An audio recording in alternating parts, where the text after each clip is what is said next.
Welcome back to the channel, folks, and to this tutorial on how to paint Hungarian artillery on a rubble basis. The Axis Allies book that's come out has got me into a Hungarian army, something I thought about for a while before, never got the chance. Now's the perfect time. So I'm starting with what I've got, and I happen to have Hungarian artillery crewmen kicking about and some plastic 10.5cm guns. So that's going to be my first project. I'm showing you a bit of painting of the crew just now, but this video is not really going to be about that. You'll be able to get a good look at how I paint the infantry in a dedicated tutorial, which should be out in the next few weeks as time allows. This is going to be about how to make the rubble bases. That's going to be the main theme of it, and how to get that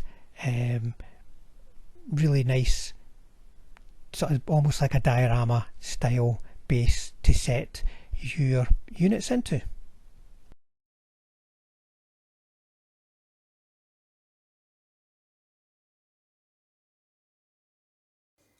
Having completed the infantry, the next step for me is to do the bases.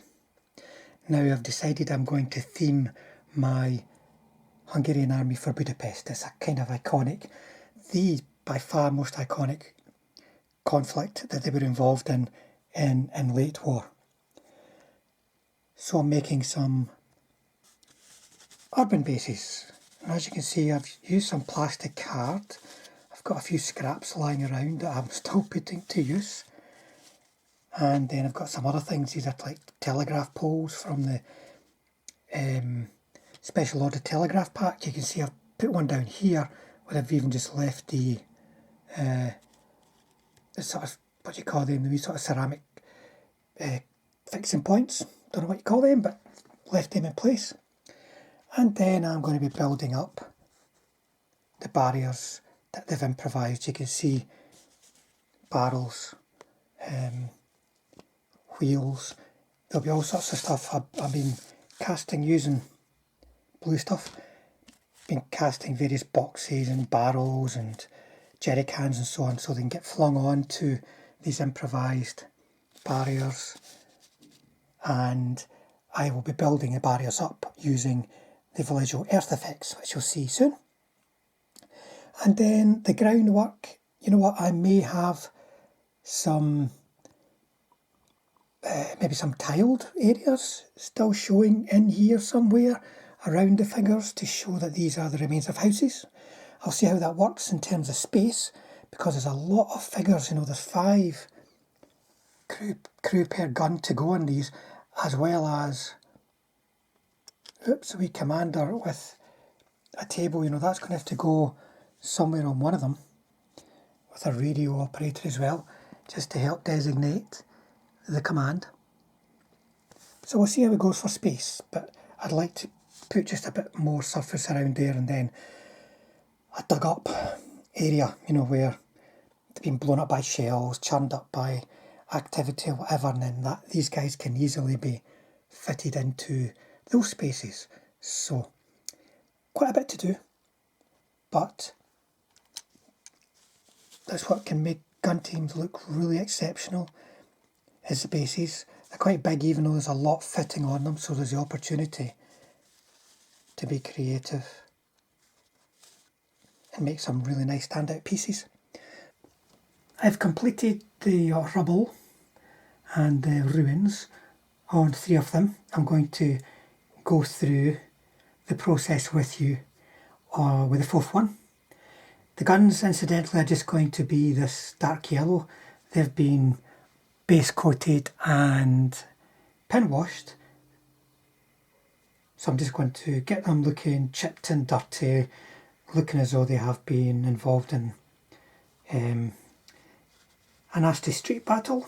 I'm not camouflaging them. I want this strong dark yellow look to them, so they stand out against the urban background, you know, the rubble and the rubble colours in the background. Let's have a look here. You can see I have got some tiles, so there's going to be a variation. not just going to be earth back here. I positioned the crew around the gun so I knew where I could be confident of putting the tiles on the bases.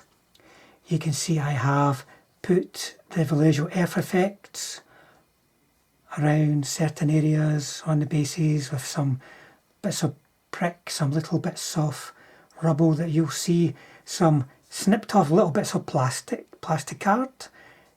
They're going to be painted up as little bits of wood that have been blown out of window frames or whatever.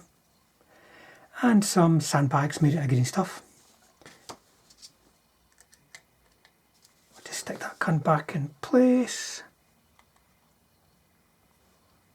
So it should make quite a nice scene, I hope you agree. The next step after I have finished the fourth one of these is to paint all this rubble and the walls and everything. I don't want to be trying to paint them after the guys are stuck down, after the crew's in place. Any touch-ups that need to be done can be done easily. You know, if there's any earth that goes down in these areas and it covers up any bits of rubble, it's going to be very easy to fix that. And it's going to be a lot easier than trying to work around the crew, and you don't want to be having to fix the painting on the crew. But there you go, I'll show you what I've done, or rather how I've done these by working on this one here. Vallejo earth texture is going to be the main material I'm going to use to build up the barricades and cover the surface. So just working with a little bit at a time on your whatever kind of tool you're going to use, and it could be this or an old brush, or it could be a wee toothpick or whatever. Start working it in. You don't want to cover too much off, for instance, the wall. You want to work along the edges where possible. If you leave enough space when you're sticking the walls on, that will be easy. But you don't want to cover too much of the detail. Here I want to cover a bit of the telegraph pole because it's basically been put down and then had earth piled on top. You'll see me covering all of the milliput that's been put down in the corners there because that's the bulk. This material will just sink, it's quite thin, the Vallejo earth effects, so you've got to bulk up with milliput. But you can see already it's creating a very nice earthy kind of surface. Even the colour's a good colour. You can use it straight out the pot if you wish. And then I'm filling in around the wheel, make it look as though the wheel's embedded into that thick earthy barricade as well. Moving on to the other section there,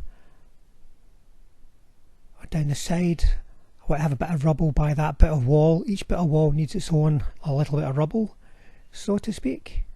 And then check the gun to make sure everything looks good. Whilst the Vallejo material is still wet, I'm going to add all the little bits of broken rubble, the little features, and I'm using little snips of the brick plastic card, using what I think is a ballast material I got from a railway shop I don't know how many years ago. You know, just had it lying around, and you can just place it down and push it in. It's as simple as that. And this is about as complicated as this process gets, guys. So it's really, you know, open to anybody to try it. And you can see me placing some little snipped off bits of white plastic card too, that are going to be the bits of broken and burned wood that are lying around. And another piece of plastic card out of the scrap box is a door, and I'm going to stick that on the front. It's going to be a really nice element. You can imagine in the urban situation finding a door blown off its hinges, stick it in a barricade. And then just a little bit more on the side there, some more scatter, let's call it scatter. And we're starting to build up the finished look. Remember to repeat the process between any gaps in the walls that you may have and along the edges. It makes a big difference if there's rubble on both sides of the wall. It really settles it down into the base and gives a nice three-dimensional finish to it. You know, the rubble tails off as opposed to it just stopping where there's a wall. So when you're putting these walls on, try to leave a little bit of space at the edge. Going to use some green stuff for sandbags, really nice and simple. Just roll or stretch out, get a little tiny bit of water on your knife so that it won't stick to the knife, and then just push it down, making the general shape, the general sort of droopiness of the bags over the various features. And then I'm just cutting in the shape, the forms of the bags themselves, trying to keep them all the same size. Just try to put a few more folds in there, getting as interesting as possible without, as you can see, actually having to put too much work into it. Then double check that you've left enough space on the base for the gun to sit properly with the spades in place.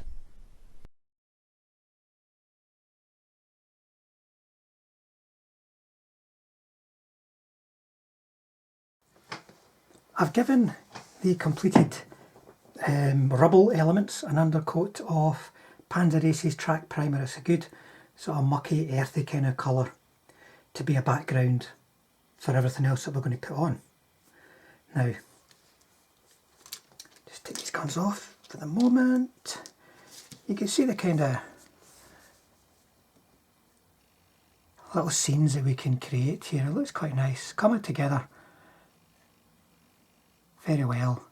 A bit of paint makes a big difference to how it is looking already, you know. I am going to concentrate on this one for the next stages.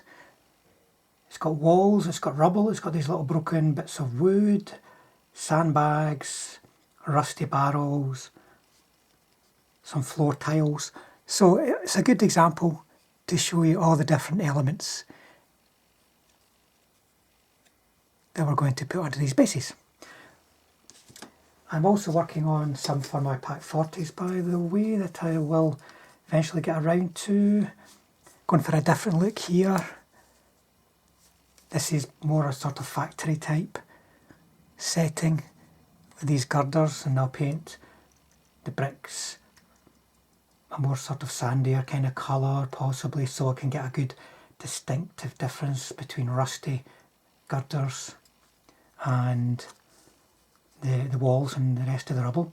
And you can see I've made sure when I'm cutting these plastic girders that they're not nice even cuts, they're all pinched and bent, and I've added a few nicks to them here and there, and also just left that bit hanging off. It might get broken off at some point, but it'll do for the pictures if nothing else. So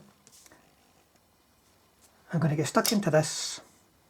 Just going to go over to high speed painting because it is just going to be the same thing all over for these guys. Doesn't need too much of an explanation. And as always, don't forget folks, the colours used will be in the description. I'm going to start with the little bits of broken brick and such like that are in the piles of rubble. And it's a very simple process here, folks. I'm just taking saddle brown, which is my go-to brick colour, looking for the larger bricks, but also sometimes little bits of smaller brick. And I want to try to not be too systematic, make it look random, so that when you come to do the lighter colour here, which is maybe bits of broken stone, and I'm using London Grey for that, then there's not too much of any one colour dominating the rubble. You know, there's a bit here, a bit there, and there's no patterns developing. Sometimes when you're painting, you end up following repetitive patterns, and we want this to look random. Next, it's on to the walls, and I'm going to start by applying a very thick wash of, in this case, medium grey, but any kind of colour, a lighter kind of colour along those lines. There's so many you could choose, will do. And it is quite a thick wash, but it is very much a wash here. I don't want to paint the whole surface with this colour because I want the base colour, the track primer, to show through just a little bit, so it keeps things a little dark and soft. If you just paint the whole of the mortar with a light colour, it'll be very stark and in your face, and we don't want that. Now I'm going to use saddle brown to pick out the bricks. It's a little bit time consuming, folks, but it's not terribly here, and I'm not trying to be too precise. Get an appropriate size brush and you can do it all pretty much in one pass. Just one brick, another brick, another brick. Work your way along the layers of the wall. Don't forget to do the top and all the broken ends of the brick as well, and all the time leaving some of the plaster showing. And then I'm giving it a little very wet dry brush on the broken areas of the mortar colour too. Then I'm using US Field Drab to paint the wood. It's a nice dark kind of colour. I'll give it, it's not so much a dry brush, but just a very careless kind of brush all over of a lighter colour, in this case old wood, just for a little bit of definition, and then give it just a little touch of black powder pigment, soot pigment, but you could also just use black paint. And then onto the oil drums. Here I'm using Vallejo Dark Rust as a starting point, just paint them all over. It's a nice dark rusty kind of colour, perfect. You could just leave them in that dark colour if you want, but we want them to stand out a bit, but it's a perfect start. And then onto light rust again, picking them out in a way that helps create the shape, so catching those little sort of supporting bands you see around barrels. It's almost like you're painting a highlight here, but we'd need to do that to create a bit of shape. But in the other areas, larger areas, we want to leave little spots of that dark rust showing through, so we've got a nice variegated sort of patina. And then yellowish rust to finish, just to catch a few highlights here and there to help define the shape. Now we're on to the sandbags, and I've given them a base colour of green grey, and then a highlight of Panzerace's Camo Splinter base. It's quite a bright highlight, so you have to be careful, but that will give them a very dirty, lying around in rubble kind of look, but it's not going to be too green, if you understand.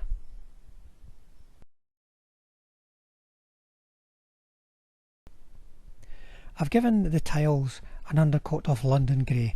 Any kind of light grey is suitable. I've then moved on to deck tan, or you could use off-white to start giving them a lighter, whiter look. Just working around the edges and then painting across the body of the tiles. As you can see, it's not a very precise process, folks. It'd be better if I could keep it in shot. Apologies for that. But these are going to look worn, dirty, chipped, with the occasional sort of highlight here and there, using off-white again, or white, just to help the pop without being too bright.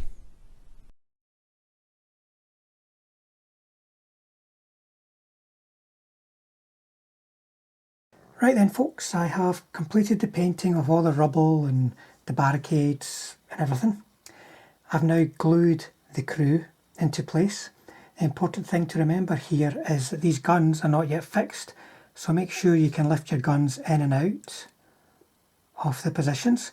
Don't have like somebody's leaning over a trail, for instance, because you may find that you can't get them in. You know, I've done that myself before and had to bend the painted figures, glue the gun in and put it back. This base here is very busy. It's going to have the command figure. I've also got a radio operator to go at one bit of that table. So it's really busy and it's quite tight, but I can still squeeze the gun in and out. Now I'm going to cover the surface with the Vallejo F effects again. I'll probably take a couple of goes at it. I'll put just a bulk covering in and then work it around the feet and around the other features a bit more. there might be some of these tiles might get a little bit over it, and that'll be perfect because that'll give the rubble strewn look that we're after. These tiles are there to catch the eye but not to be neat and precise. So that's the next step, and once that's done, that's the bases more or less finished apart from a bit of trimming around the edges, and I'll have the guns to paint and I'll be done. I've previously given the guns an airbrush coat of Tamiya Dark Yellow 2. It's my favourite sort of late war dark yellow base colour. And then I gave them a pin wash of enamel, dark enamel.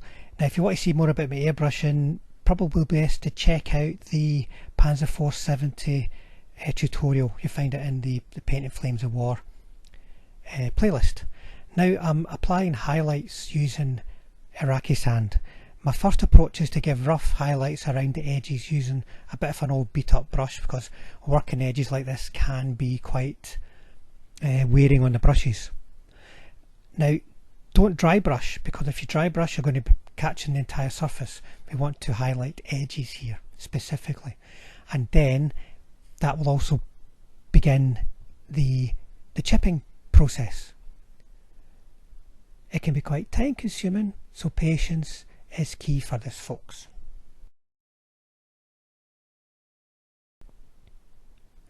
A little bit more work with a finer brush on the more defined details such as the bolt heads, then working on the chipping and the edges a little bit more where some degree of greater accuracy is required. Then German Camo black brown for those deeper areas of the scratches where I want to show sort of exposed, darkly sort of rusted and weathered down metal. Then there's a few tools to be done here and there, a couple of spades, a quite difficult to reach pickaxe on the front there, but just check the description for the colours I've used.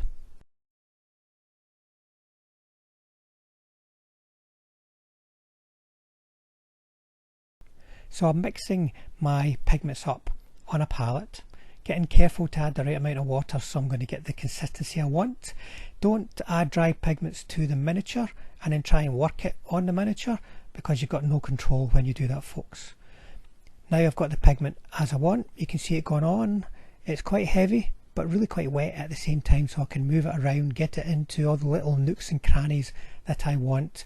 I'm going to use an appropriate size brush as well for whatever area I'm working on. Sometimes I use a very, very small brush, other times a medium sized brush such as this. Don't put too much on. If it looks as though there's too much on, take it off. It'll always look as though there's, to be honest, probably that there's not enough, but just be careful. It's quite hard to get it off, and when you're letting it dry, try and leave it in such a way that it will settle and not all run down to one area.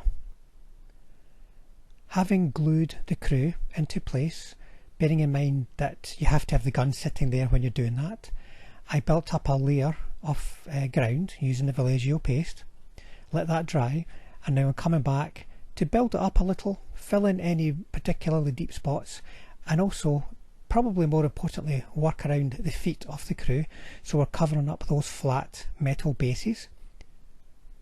I'm using an old brush, as you can see. That works really well for this process. This material is acrylic, so you can wash it off. It will ruin the brush in the end, but you can use it for quite a while with this this kind of technique. And don't forget to work around the edges of tiles and such likes. I'm now going back to pigments and adding some lighter earthy kind of pigments to the flat areas, not to the rubble areas, only the flat areas. You can see from the palette how thin the mix is. We don't want to overdo this. It's very easy to add more, very hard to take away excess. And I'm applying this directly to the Vallejo paste. There's no need to paint it here. It's a colour that's quite close to the track primer anyway, but it'll help create that difference between the areas of the base too. And then it's back to paste to stick the final elements in place, which for most of the bases is just a gun. So I can put some on the wheels, put some on the spades and settle it down. make sure you're happy with position, and then hold it in place. It's going to want to move when you're doing this, and I'm just pushing more of the paste into the spades so it looks realistically dug into the earth, and this will fix everything solidly in place with a strong flexible hold. Same with the table here again. Put that in position, and then you see me just clearing excess off the brush there so I can work those tiny little areas where the table is sitting on the base. Radio Man, same for him. And this is a great way of settling them right into the surface, but it holds brilliant. It won't crack or pop off like super glue, and it'll cope with travel very well. So there you go folks, that's the finished article. I'm just going to finish on some stills so you can see what they look like. There's lots more pictures over on the Panzerschule Facebook page if you want to follow that, but hopefully you can see how it's not too difficult. The main thing is having the elements. So source some plastic art, get some telegraph poles or just similar kind of long round objects that you can make look like that. Get some blue stuff, make some moulds of some of your plastic odds and ends, or just use those plastic odds and ends that you've got from various kits and paint them as I've shown you, and you too can have a lovely looking set of urban guns, or maybe, as I'm going to do, an entire formation. Thanks for watching folks, thanks for subscribing, and I'll see you all on the next one.